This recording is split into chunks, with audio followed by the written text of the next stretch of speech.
May negosyo ka nga pero ubos ka naman sa mortgage. O may bahay ka nga pero di mo mapalago ang negosyo mo. Anong mas mahalaga, bahay o cash flow? Tambayan Kabayan Abroad.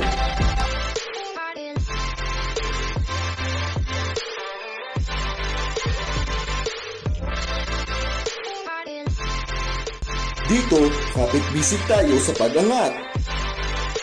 Marami sa ating mga OFW kapag kumikita na ng konti at may konting ipon, ang unang iniisip, kailangan ko na ng sariling bahay. Pero teka lang, akala ko ba gusto mong magnegosyo? Business owner ka, di ba? O may negosyo ka na? Dapat ba talaga bahay ang una mong priority? O baka naman dapat kalayaan muna sa pera? Panoorin mo ito kabayan hanggang dulo para malaman mo ang take ko. Ito kasi ang personal na kwento ko. Noong bago kami magsimula ng negosyo dito sa Canada, ang daming tumatakbo sa isip ko noon. Bibili na ba ako ng bahay? Ibig sabihin magmo-mortgage na ba ng bahay? Depende pa yan kung 25 or 30 years to pay. Para di na kami nangungupahan o kaya magre-rent na lang muna. Ano kaya ang mas mahalaga? Pero dahil sa wala pa akong alam noon sa law dito ng Canada, pinilit naming kumuha ng bahay kahit wala pa kaming idea sa mga additional expenses nito, gaya ng mga property taxes, renovation, etc. At hindi rin namin naisip na yung lugar na pinagbilhan namin ng bahay ay kunti lang ang Pinoy. Kaya nung mag-start na kami ng negosyo, nagsimula kami sa Banff, Alberta. Ito yung lugar na mas maraming Filipino kaysa doon sa pinagbilhan namin ng bahay. Then kalaunan ay lumipat ulit kami sa city, dito na nga sa Edmonton kung nasaan na kami ngayon, kung saan mas marami ng mga Pinoy dito. Kaya ang nangyari, napabayaan namin yung nabili naming bahay. At ang masama doon, kabayan, hindi rin iningatan ng mga taong nag-rent doon. Kaya nagkaroon ng maraming problema. Kaya napaisip ako, noong nag-down payment kami at gumastos sa first house namin sa mga processing fees, sa attorney's fee at iba pa, naubos yung pera namin na pwede na sanang pangkapital ng negosyo. At hindi lang yon kabayan. Ang sunod ay naoperahan pa ako dito sa Canada. Kaya hindi rin ako makapag-work agad nung mga time na yon. Kaya ang daming nasayang na pagkakataon. Kaya ito ang problema kabayan. Maraming OFW ang napapasabak sa mga ganitong sitwasyon. Gaya ng nangyari sa akin. At yung iba naman, lalo na yung mga nag-uumpisa at kakaumpisa ng negosyo. Ito ang common dialogue nila. Ayoko mag-rent, parang sayang lang eh. Bili na lang ako ng bahay. O kaya naman, sabihin nila, nakakahiya naman. Negosyante na ako pero wala pa rin sariling bahay. Yung iba, sabihin, paano ko sasabihin sa Pilipinas na wala pa akong property dito? Yung mga kaibigan kong bagong dating dito, meron na. Tapos yung iba, baka pag di ako bumili ngayon, tumaas lalo ang presyo. Tapos yung iba naman, sayang din yung equity. Investment din to, di ba? Yun lagi yung mga naririnig natin. Pero ang hindi nila alam, kapag business owner ka dito sa abroad, ang pinakapuhunan mo ay cash flow, hindi yung address. Kasi hindi mahalaga kung wala ka pang bahay.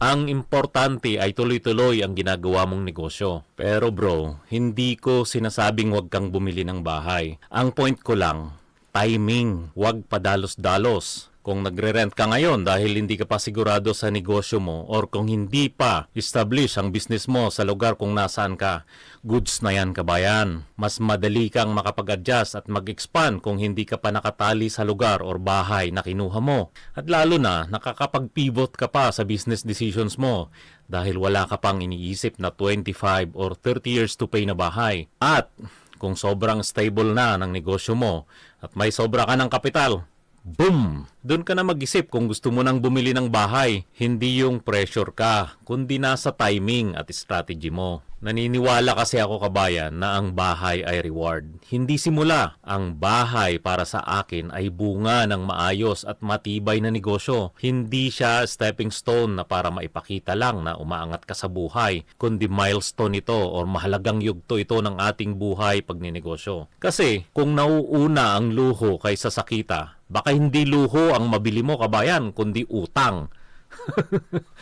Ang tunay lang naman natin na kalaban dito ay yung societal pressure, yung chismis, At saka yung ego mo. Lalong-lalo na kung hindi mo kaparehas na business-minded ang mister o kaya misis mo. At kapag narinig mo na ang mga linyang ito kabayan, naku, manalangin ka na lang na sana sa madaling panahon ay maging successful na ang negosyo mo. Ito yung mga linyang, si paring sa Toronto may bahay na. Tsaka yung kaklase natin sa Vancouver meron na rin. Ikaw wala pa rin? O kaya, ano ba naman yung negosyo mo? Puro gastos na lang. Isa pa, sayang yung renta mo. Parang tinatapon mo lang ang pera. Kaya sabihin sa'yo, di ba negosyante ka na? Bakit wala kang sariling bahay? Tapos, ito naman, yung mga kakilala mo sa Pinas kapag kausap mo sa video call. Ang tagal mo na dyan sa abroad wala ka pa ring property? Naku, kabayan, lakas makalason, di ba?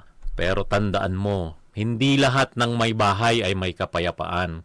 At hindi rin lahat ng umuupa ay nawawala sa direksyon. Alam mo, kung negosyante ka sa abroad kabayan, ang tunay mong laban ay hindi bahay, kundi freedom. Yung cash flow, yung flexibility, at higit sa lahat ay peace of mind. Hindi mo kailangang patunayan sa iba na nandun ka na. Dahil lang totoo, lahat ng mga kakilala mo ay wala namang pakialam sa'yo. Prove it to yourself, kabayan, na kaya mong maging strategic, hindi emosyonal na nakikinig sa sasabihin ng ibang tao. Ipakita mo na kaya mong magdesisyon hindi base sa inggit o pressure, kundi sa vision at plano mo sa buhay. Dahil sa dulo ng kwento ng buhay mo, kapag matibay na ang negosyo mo, makakabili ka na ng bahay mo nang hindi pinipilit, hindi rin nangungutang, at hindi natutulog ng kabado, kundi payapa ang isip mo. Pero disclaimer, kabayan, ito ay sarili ko lang or personal na paniniwala dahil ang pagbili ng bahay or pagrerenta ng bahay ay depende pa rin sa sitwasyon ng taong gagawa nito. Dahil maaari din na kahit kakaumpisa or mag-uumpisa ka pa lang ng negosyo ay kailangan mo nang bumili ng bahay. Dahil may mga tinatawag tayong work at home or sa bahay mo ginagawa ang negosyo mo. Ibig sabihin, ito yung mga home-based business. Kaya kabayan, kung naguguluhan ka pa rin kung bibili ka na ba ng bahay habang nagninegosyo ka sa abroad, mag-comment ka naman sa baba. Sabihin mo, i-comment mo, bahay or negosyo. Gusto kong marinig kung anong pinagdadaanan mo. At kung may natutunan ka naman dito sa ating vlog, i-share mo naman ito sa kaibigan or kakilala mong OFW. I-follow mo na rin ako. Mag-like ka at mag-subscribe ka na para makasunod ka sa mga Real Talk Business Insights, lalo na kung entrepreneur ka sa abroad na gustong umangat ng matalino, hindi yung padalos-dalos. Dahil lahat ng mga sinasabi ko dito ay hindi gawa-gawa lang, kundi totoong karanasan ko sa pagninegosyo dito sa abroad. At para naman makaiwas ka na sa mga maling nagawa ko sa pag-uumpisa ko ng aking negosyo. Let's build something na hindi lang pang display, kundi pang habang buhay. Babush!